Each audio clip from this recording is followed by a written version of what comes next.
we'll continue with the headlines. And Chad, we mentioned with Danny what Charlie Baker, the new president of the NCAA, where he will be in terms of relevance 2 years from now. It's looking on the horizon and considering what's happened with Mark Emmert over the last 2 years, who's now no longer the president of the NCAA.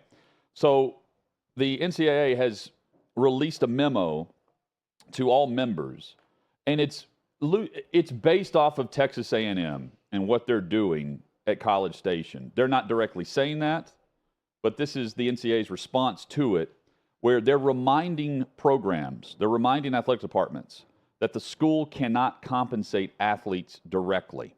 So this is 2 weeks after Texas A&M announced the first time that we've seen this, a name, image, and likeness initiative through their fundraising foundation, which is the 12th Man Fund and the 12th Man Foundation. Which is a part of the university. Right, and it's all funneled through there, and then they're representing. It's like 12th Man plus NIL. It's like in the name of what they're doing. It's like it's more or less a collective on campus, right? Yeah, it's a collective through a university group. Yes. Organization. So they're releasing a memo reminding, like, hey, directly the school can't be involved.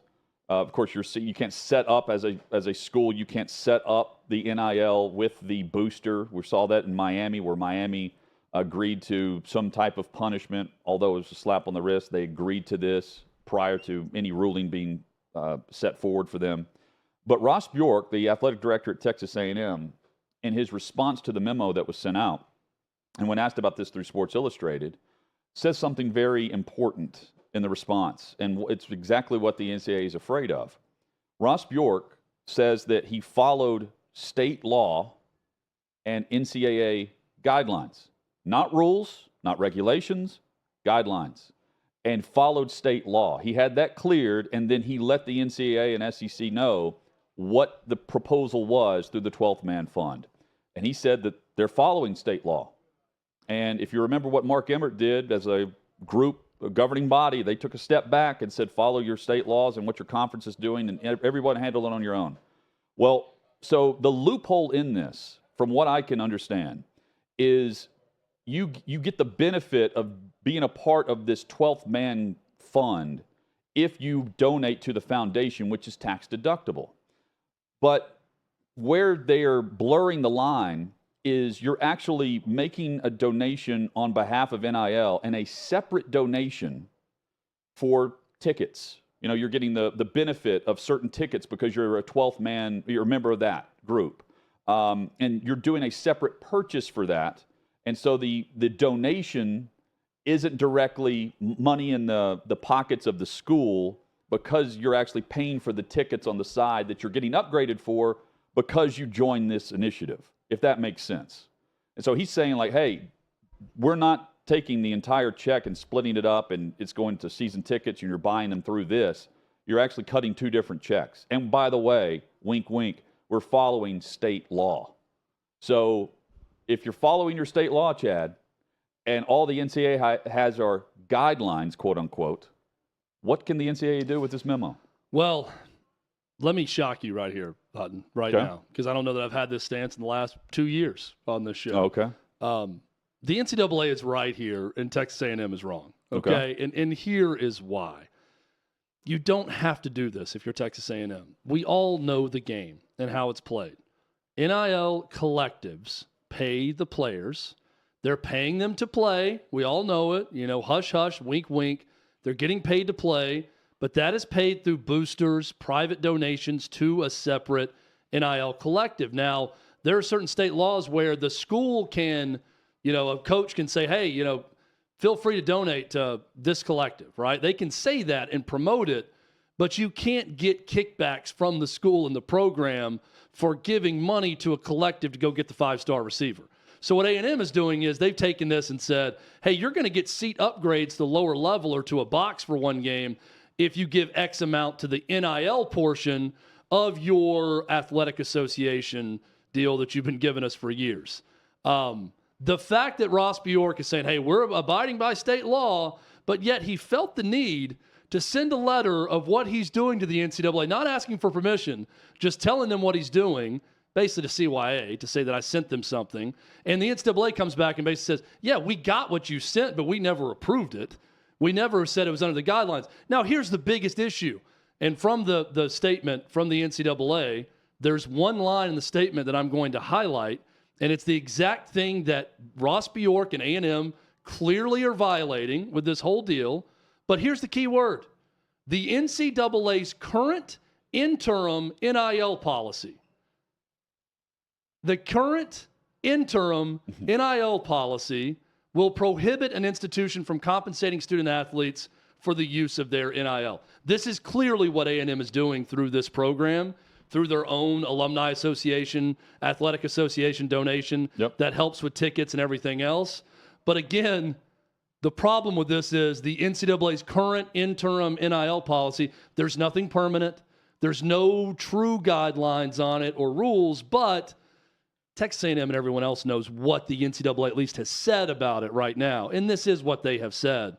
So I understand what A&M's attempting to do. They don't have to do it. They're doing just fine in the NIL space without doing this. This is a cute way to basically push the envelope even further and see if you get away with it.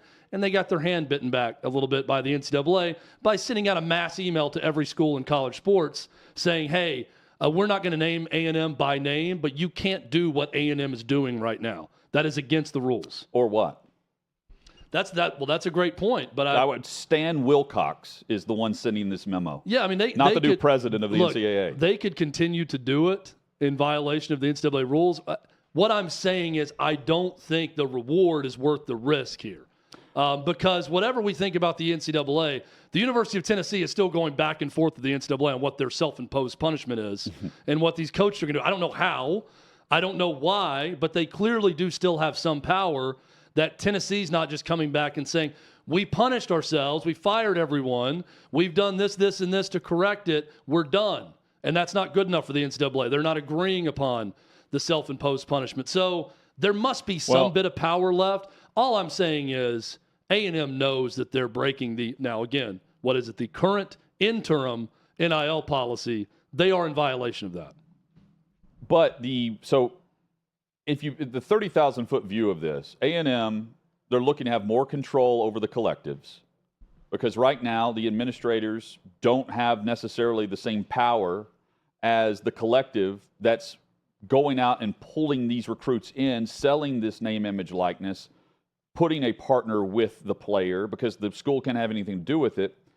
And if you find the loophole that Bjork is honest and open about, which is what he's saying, well, we're following state law. And, oh, by the way, our athletic department's going to have more say over how this money is allocated and who it's going to instead of us being told who it's going to. And that needs to be the next step. Arkansas is doing this quietly.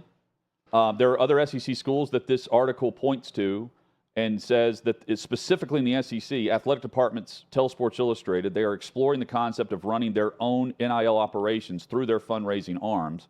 And the quote from one school official says, this is going to be the way we all do it eventually. What does that mean for collectives? Maybe they go away. And I think that's what Texas A&M is trying to make happen within their bubble of College Station. And if that happens, great, because I do think the evolution of this that needs to happen, and in part in the beginning, now you're getting some athletic programs saying, we're figuring it out more now. We'd like to have some more control and say over it.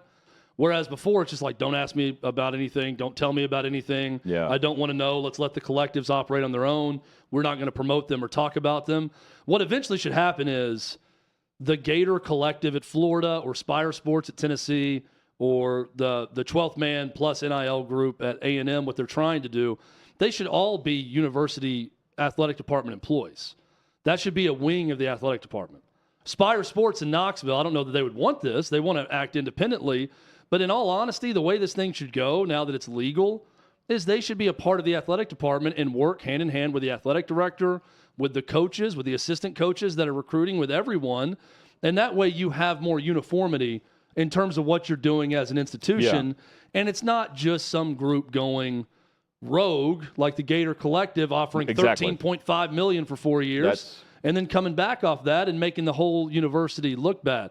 So I understand where it's trying to go or where it maybe should go in the future. But I'll also say, I mean, the NCAA is not wrong. what A&M's doing is in violation of what their current interim NIL policy states. Now, what they can do about it, that's a great question. Here's the other thing. This is what is eventually going to happen. You've got Texas A&M, because they're the example here. We can use Arkansas, too, they're mentioned. They're trying to bring it in-house. If you have Yeehaw and Old Smoky as a big sponsor for your stadium, right? But yet, through the NIL collective, they're now going to take their money and put it through the collective and not the stadium. What the university's trying to do is keep their share and then funnel a sliver of it to the player. And they're going to use that as a marketing chip for why you advertise on game day with the club or with the program instead of the player only off the field. Bingo. You've hit on a big issue here. That's what A&M's doing. Absolutely. When an athletic director at a school goes out and tries to fundraise, that athletic director is now in direct competition for his fan base and alumni base's dollars with an NIL collective that's doing their own things. Passionate about the same university. That's getting events going with players that they have in and watch parties, and they're doing all these things to try to get people to donate. So it doesn't have to be that way. That's kind of what they're trying to do by bringing the two together. But let's face it, that's what it is right now. Now, I think some more forward-thinking athletic departments, their deal is, well, look, if someone pays $25 a month or $250 a month to a collective, let's say, and that's helping them feel like they're getting better players, and we're getting more talented, better players, and we're winning more games because of it, that's a rising tide raising all boats type situation. So then they're going to come back and give more money to the athletic department because the collective is helping bring better players and we're winning more games. I can see how that could be the case. I would also say if you're Old Smoky and Yeehaw, as an example, here where we do our show, and you wanted to go to a school and say, what's the biggest bang for our buck? Yeah, we want to get our product into a stadium. Or, yeah, we might want to have a naming rights deal with the baseball stadium at a school or whatever. But what's the value of giving a ton of money to the NIL collective and getting every star athlete to endorse the product or to have events? A car dealership. I mean, there's a car dealership in Ohio that's in the news because of Carter driving one for NIL at Georgia. Right. And would you want that with an alcohol company? That's one thing you'd have to ask specifically here. But my point is they're now legitimately looking at that, where before, if you want to do business with an SEC program or a Big Ten program, well, you're going to spend some big advertising dollars with that school's athletic department. And that's how it's done. Well, now there's options. There's a market out there. I could spend X amount to do this and sponsor the soccer stadium, or I could spend that much money and do this and get the star quarterback, receiver, running back, point guard, power forward, all endorsing my products on social media and all doing something for my outfit, right? That's what businesses have to decide. Chad, we could see history tonight in college basketball. Detroit Mercy and Antoine Davis. He can break Pete Maravich's all-time scoring record for college basketball. He is 26 points shy, and he will pass Maravich in the record of 3,667 points, a record that has been in place since 1970. And that's important to note because Pistol Pete did this in an era where there was no three-point line. And Davis, look, I love this with Detroit Mercy having the opportunity to be the all-time leading scorer at that college. They could be eliminated from their tournament tonight, and this could be the last opportunity for him to break this all-time scoring record, but he's able to do it with the three-point line. It's a huge deal. It's massive. I don't want to understate that this is an enormous deal because how many years ago did Pistol Pete play? It's been a long time. Yeah. And now someone challenged that. So, we can sit there and say, I think it was 1985 when the three-point line came into college basketball.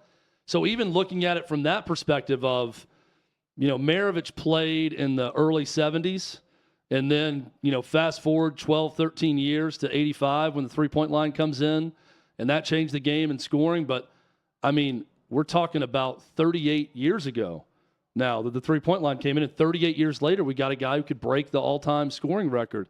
It's an enormous story. It's less of a story, obviously, because it's not at a power program that everyone's paying attention to. But it's a great story for this kid. I also think that it shines a light on the greatness of Pistol Pete when you inform people that, oh, by the way, he was one of the all-time great shooters and could hit from anywhere. And he did all this in an era where three-pointers didn't count. He shot a lot of three-pointers. He could do that. It would have had a lot more points had it existed then, but there wasn't even a three-point line. I'm fascinated by just the top 5, the all-time leading scorers in the schools. So Pistol Pete, of course, at LSU. Antoine Davis at Detroit, Mercy. Freeman Williams from Portland. Chris Clemens from Campbell. And Lionel Simmons from LaSalle. Those are your top 5 all-time leading scorers in college basketball. I would like to do a study on the success those teams have had while these guys scored that many points. But because here's the kicker. I think there is a direct correlation. And Pete Maravich the same way. He didn't have a ton of success as a team in his time at LSU because Kentucky was a great example. Kentucky's Adolph Rupp's philosophy against Pistol Pete was, we'll put one guy on him, and he's going to light that guy up and score a bunch, but we'll shut everybody else down and we'll win. And they'd win by 15, 20 points, letting him score 60 in the game and not having an issue with it. So I'd like to see the overall top 10 and then see their career records as a player. Well, to see if there's something there. So this is his 5th year of eligibility. What I don't know, and looking through this story, because the COVID year, that you got the bonus year. I'm talking about Davis. What I don't know is if their season was played or not in the Horizon League. So I don't know if this is really only 4 years or if this is actually the 5th year and he's played all 5. 6th year? You got guys with 6 year of eligibility now too. Yeah. Well, this is his 5th season. Yeah, and so Pistol Pete also, keep in mind, played 3 years. And he played, so this is his 5th season and they played 30 games in 2020. Yeah, and Maravich averaged 44.2 points per game. Davis averaging 25.4 points per game. I'm guessing that's over the course of his career, Davey, that he's averaged 25. So big difference there, and to do it in 3 years. And this guy's already the all-time leading scorer from beyond the arc. 578 threes is what he's put up. It's also incredible that this is an era in college basketball, to give Davis credit. Yeah. The defenses are ahead of the offenses right now. I think defensive basketball, at least this year in college basketball, is way ahead of offense with most good games that you see. And here's a guy who's on the precipice of breaking the all-time scoring record. Pretty cool. They take on number 1 seed Youngstown State this evening at 8 o'clock.